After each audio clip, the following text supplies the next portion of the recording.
Aholi yana bir e'tirozi yo'llardagi kameralar dislokatsiyasidan. Ular faqat qonunbuzarlikni qayd etib, jarima yozish uchun ishlayapti.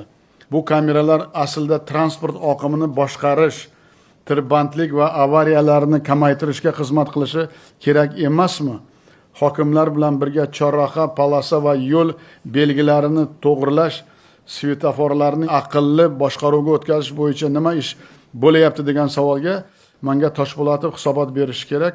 Shavkat Umurzoqov shaharda transport harakatini sun'iy intellekt asosida tartibga solish bo'yicha taqdimot qilganiga ham ancha vaqt bo'ldi.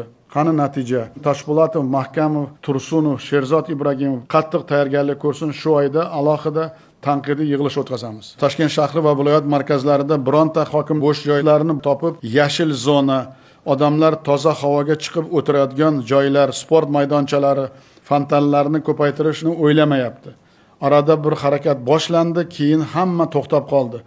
Bor sport maydonchalari va bolalar o'yingohlari domlar orasidagi yashil hududlar qurilish uchun berilib yuborilayotganidan odamlar norozi. Misol uchun barcha ko'p qavatli uylarga tutash hududlar, stoyanka, bolalar maydonchalari, ichki yo'llarni boshqaruv kompaniyalariga biriktirib berish bo'yicha topshiriq berganman. Lekin Toshkent shahri hokimi 5-maydagi qarori bilan 9802 ta ko'p qavatli uylarni faqatgina bino ostidagi yerlar kadastr bilan biriktirilgan.